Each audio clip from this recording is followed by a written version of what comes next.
There is a coin sitting in a museum drawer in Rome. Small, gold, about the weight of a paperclip. It was minted during the reign of Augustus, sometime in the 1st century before the Common Era, and it has retained essentially 100% of its gold content for over 2,000 years. The number stamped on it, its face value in denarii, became meaningless within 3 centuries. The gold itself did not. That is not the interesting part.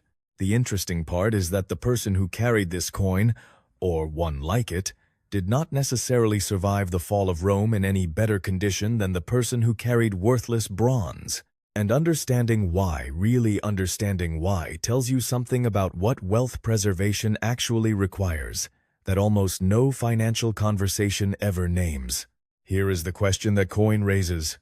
When a system as total and long-lasting as the Roman Empire begins to come apart, not overnight, not from a single event, but slowly, over generations, through currency collapse and political fracture and trade route failure and tax pressure so extreme it drove people off their land. What do you hold? Not in theory, not as an academic exercise. What, specifically, keeps its function when the institutions stop honoring their promises? There were 3 answers. They were not what most Romans expected, and at least one of them will surprise you.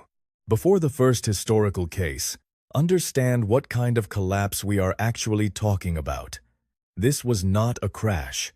It was not a freeze. It was a multi-century unwinding, and that matters enormously. Some financial crises are violent and brief. A bank run, a currency peg abandoned overnight, a government that simply stops paying. Those experiences are crushing, but they end. The Roman collapse was different.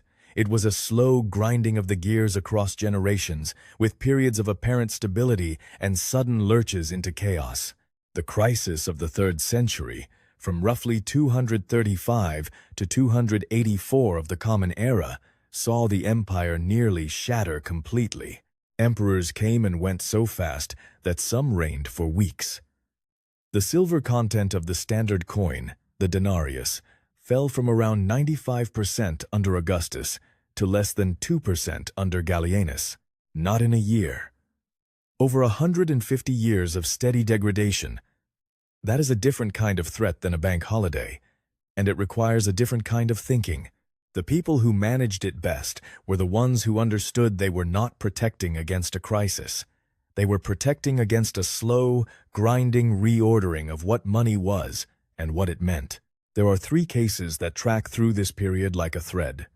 Watch what connects them, not the asset itself in each case, but whether the asset kept its function when the institution stopped honoring it.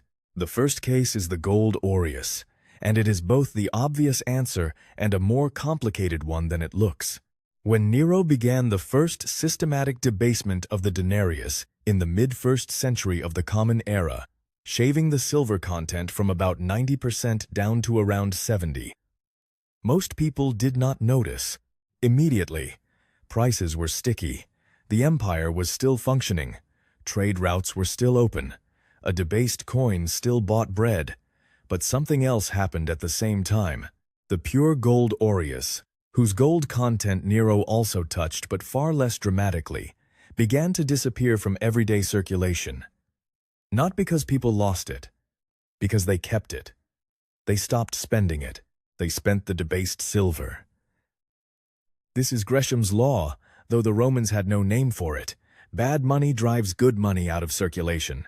When 2 currencies circulate side by side and one is clearly worth more in real terms, people spend the bad one and hoard the good one. By the 3rd century, the aureus had effectively left daily economic life in much of the empire not because it was worthless, but because it was too valuable to spend. You could not make change for a gold coin in a bread market. The whole economy had debased itself around you. And here is the first partial answer. Gold did not fail, but gold's function shifted. It stopped being a medium of exchange and started being something else, a stored unit of real value that operated outside the collapsing coin system. A merchant in Alexandria around 260 of the Common Era who had preserved his wealth in ore could still function. He could still trade in gold with other merchants who had also held gold. The problem was that fewer and fewer transactions could be denominated in gold. The economy was too large, too granular. The baker needed coins. The goldsmith needed ingots. Gold preserved purchasing power across the long arc of the collapse, but it could not substitute for a functioning monetary system in the short term. The coins you held were right. The context in which you held them determined how useful they actually were. Think about what that sounds like in a modern mirror. The people who held gold through the 1970s, inflation in the United States, preserved their real wealth with remarkable fidelity. Gold went from $35 an ounce to over $800 between 1971 and 1980. But if you needed to pay rent in January of 1974, you could not hand your landlord a gold bar. The store of value functioned. The medium of exchange function had to be maintained separately. Rome found this out across decades. The lesson was the same. Gold kept its function as a store of real value. That is the first answer. But it is the second question, what happens when you need to actually transact, that brings us to the land. There is a specific kind of Roman landholding called a latifundium, a large agricultural estate, often worked by tenant farmers who became increasingly tied to the land across the 3rd and 4th centuries. These estates, owned by senatorial families, by wealthy equestrians, by the increasingly distant Roman aristocracy, had a property that nothing else in the Roman economy shared. They did not need the currency to keep working. The grain grew regardless of what the denarius was worth. The olive press ran, regardless of who sat in Rome. The tenant farmers, the coloni, who worked the land received a portion of the harvest rather than wages in coin, which meant that the debasement of the currency that was destroying urban savings and middle-class commercial wealth was, on the productive agricultural estate, largely irrelevant. What you had was land that produced food, and food was the one thing that kept its real value across every disruption the empire could generate. You could always trade food for something. You could not always trade debased bronze for anything. By the time the Western Roman Empire was fragmenting in the 5th century, something remarkable had happened to these estates. They had not collapsed. They had reorganized. The political authority above them had changed first from Roman emperors to Germanic warlords, then to the shifting kingdoms of the early medieval period. But the latifundia themselves continued, largely in the same form, under whoever controlled the territory. Many passed into the Middle Ages structurally intact. The ownership changed hands. The production system survived. This is the thing that most accounts of the Roman collapse skip past entirely. The assets that survived were not the ones that were hardest to confiscate. They were the ones that were hardest to stop using. A field of wheat does not stop being a field of wheat because the empire that originally granted title to it has ceased to exist. Someone is always going to need to eat, and whoever controls the land that grows the food occupies a position that political instability cannot fully erase because the new power structure, whatever form it takes, needs the food too. There is an important caveat here. Not all land survived equally. The productive rural estates in Gaul, Spain, and North Africa fared differently than urban property in Rome itself, which by the 5th century was losing population so fast that whole neighborhoods were simply abandoned. Jurisdiction mattered enormously. A latifundium in a region that became a relatively stable Visigothic or Frankish territory had a very different fate than one in a zone of constant military movement. The same asset class produced radically different outcomes depending on where it sat. We will come back to this because it is the reversal that breaks the simple answer open. For now, land that produces something necessary keeps its function when political systems reorganize. That is the second answer. But it comes with a condition that makes it more complicated than it sounds. If the first two answers matter to you, and they should subscribe and keep watching. The third one changes how the first two read entirely. And the case that comes next is the one that most financial histories of Rome simply leave out. There is a pattern in every one of these cases that has been building without being named. Watch it now. The gold kept its value because it had real intrinsic content that no emperor's decision could erase. The land kept its function because food production transcends political systems. Both of these things are true, but neither of them is the deep answer. The deep answer is about what kind of asset keeps working when the institution that used to define its value stops operating. Gold works when people still agree it has value, and for 3,000 years of recorded human history, they have. Productive land works when the basic logic of food supply holds, which, barring catastrophe, it always does. But here is the third investment, and it is the one the histories almost never name, because it does not look like an investment at all. Skills. Specifically, the kind of transferable, specialized, replicable knowledge embedded in craft networks and professional guilds that the Roman Empire had spent centuries building, and that critically Constantine's Constantinople inherited almost intact. When Constantine moved the imperial capital east in 330 of the Common Era and eventually founded what became the Byzantine Empire, he did not just take gold and bureaucrats. He took the accumulated productive knowledge of the Roman economic system: glassworkers, silversmiths, textile producers, engineers who understood aqueduct construction, legal scholars, doctors trained in the Galenic tradition.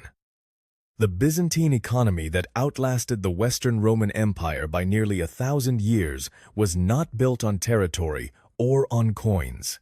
It was built on a knowledge base that had been the quiet infrastructure of Roman prosperity and that survived the transfer of political power because knowledge does not require an institution to maintain its value. A craftsman who knows how to produce silk knows how to produce silk, whether the emperor in charge is Roman, Greek, or eventually Ottoman. This sounds abstract. It was not.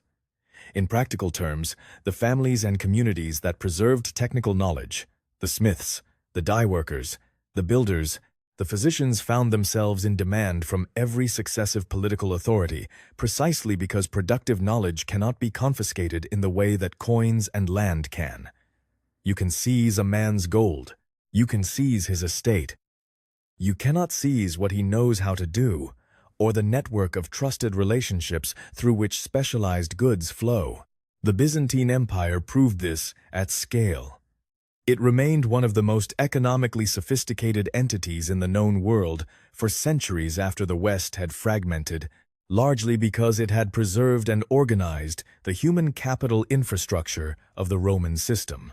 The pattern, stated plainly. The assets that survived the Roman collapse were the ones whose function did not depend on the empire continuing to exist. Gold's function storing real value exists independently of any political system. Productive land's function growing food exists independently of any political system. And transferable skill, embedded in networks of real human relationships, exists independently of any political system. These three things share a single property. You cannot debase them. You can clip the coin. You cannot clip the knowledge. Now here is the reversal. And it matters. Everything, described above, gold, land, skills, is true. And if you had asked a wealthy Roman in the year 250 which assets would best survive what was coming, they would probably have given roughly the same answer, in some form. The educated classes knew about debasement. They watched the denarius lose quality with their own eyes. They could see the coin in their hand was no longer what their grandfather had carried. They were not naive. Many of them acted accordingly. They bought land. They held gold. They invested in productive estates. And a significant number of them still lost everything. Not because their logic was wrong, because they held the right assets in the wrong jurisdiction. The western and eastern halves of the Roman Empire had, by the late 3rd century, already diverged dramatically in their economic stability. The eastern provinces, Egypt, Syria, Asia Minor, Greece were more urbanized, more commercially sophisticated, and less exposed to the constant military pressure that was grinding the western frontier apart. A senatorial family with productive estates in Gaul in 350 of the Common Era held an asset class that was theoretically sound. But Gaul was about to become a zone of sustained military disruption, Visigoths, Burgundians, Franks over the next century. The estates survived in many cases, but ownership transferred. The Roman family that originally held them often did not retain them. Contrast this with a family that had made the same asset decisions in the eastern provinces, which became Byzantine territory. That family's gold, land, and craft knowledge fed into a system that remained coherent and capable of protecting property claims for centuries longer. The right assets, in the right jurisdiction, under a system still capable of enforcing property rights, that combination produced continuity. The right assets in a collapsing jurisdiction often produced a different story. The people who fully rebuilt, not just survived but rebuilt, were predominantly in the East. The Byzantine merchant class of the 5th and 6th centuries traced its wealth through Roman-era holdings that had remained in stable territory. They had gold, they had productive land, they had skilled craft networks, but they also had a functioning state around them that still recognized their ownership claims.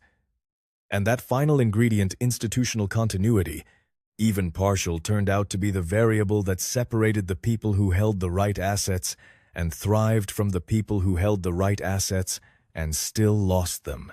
This is not a small distinction. It is, arguably, the whole lesson. The surface problem is, which assets survive monetary collapse? The deeper problem is, assets don't survive on their own. They survive inside jurisdictional and social frameworks that continue to recognize them.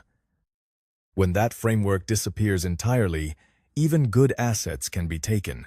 The Roman who held gold and land in a region that maintained some form of rule of law continuity kept it. The Roman who held the same gold and land in a region that became a military free-for-all often lost it to whoever had the sharpest sword. This echoes in ways that are not comfortable to think about. The modern equivalent is not some theoretical future catastrophe. It is visible in recent decades of economic history. Argentinians who held dollar-denominated assets in Argentine bank accounts in 2001 did not get to access those dollars when the government froze foreign currency accounts. They held the right currency in the wrong jurisdiction. Russians who held ruble-denominated savings through the 1998 default watched the purchasing power collapse, regardless of how carefully they had saved. The asset class mattered, but the institutional layer around the asset determined whether they could access, hold, and actually use what they theoretically owned.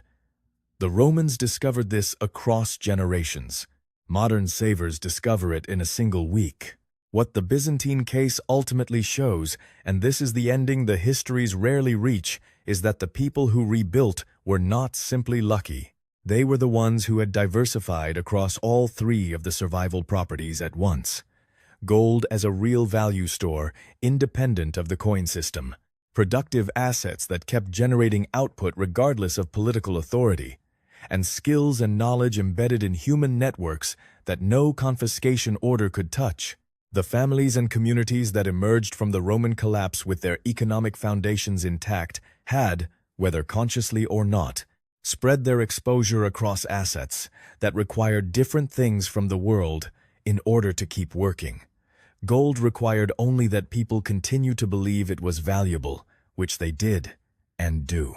Land required only that food remain necessary, which it was and is.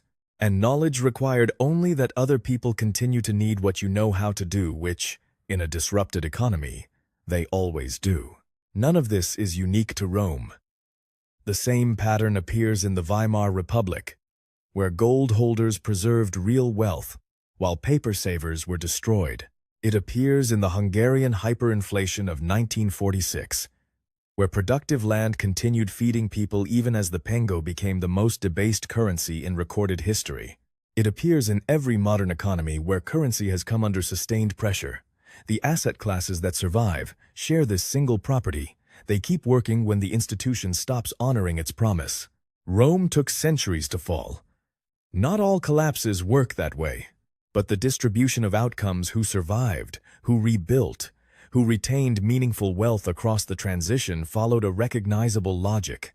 The people who understood that question did better than the people who simply tried to predict which political outcome would arrive next. Here is the question worth sitting with. Of the assets, you currently hold savings accounts, investment accounts, property, skills, professional networks. How many require an institution to honor a promise in order to retain their value? And how many would keep their function regardless of what any institution decided tomorrow morning? Not in a catastrophe scenario, just in the ordinary range of things that modern financial systems have actually done in living memory. That number, the ratio between the two, is the thing the Romans who rebuilt understood, and the ones who lost everything did not. If you have seen this pattern play out in your own country in recent decades, a currency crisis, a deposit freeze, a property claim that suddenly became unenforceable, comment the year below. Because the cases that show how people navigated the aftermath are the part of this story that rarely gets told.